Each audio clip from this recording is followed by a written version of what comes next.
ഞാൻ ഒരു പേര് ചോറ് ഭക്ഷണം കഴിച്ച് പുറത്തിറങ്ങിയപ്പോ ആ പേരിലെ കുട്ടീനോട് ഉമ്മ പറയാണ്, ഉസ്താദ് അതാ പോണു, ഉസ്താദിന് ഒരു പ്ലെയിൻ കിസ് കൊടുത്തു.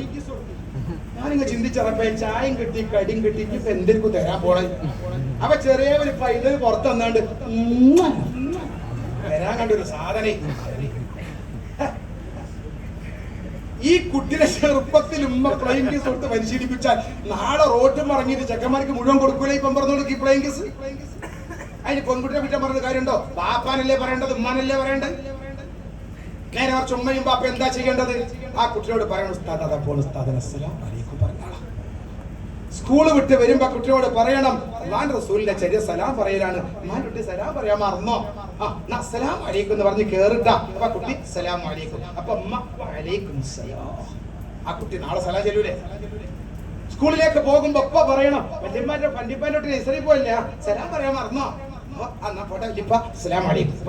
വഅലൈക്കും സലാം. കൈ പിടിച്ചൊരു ഉമ്മ. ആ കുട്ടിയുടെ ജീവിതം നന്നാവും.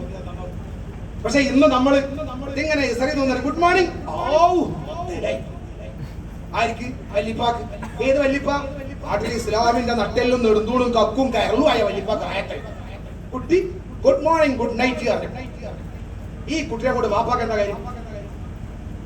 ഇവനൊക്കെ മാസ്റ്റായിട്ട് വലിയ സംഖ്യ പെരീക്ക് കൊണ്ടുവരാനാവുമ്പോഴേക്ക് ബാപ്പാക്ക് പ്രഷറും പ്രമേയവും വന്ന് ഉണക്കച്ചപ്പ തിന്നാൻ തുടങ്ങും. ഈ ബാപ്പാക്ക് ഉണക്കച്ചപ്പ തിന്നാൻ എന്തിനാ ഈ ₹1,00,000 ശമ്പളം? നേരെ മറിച്ച് മരിച്ചു പോകുമ്പോൾ അവനാന്റെ കൂടെ ഉണ്ടാകണം നമ്മുടെ കുട്ടികളുടെ ജീവിതം.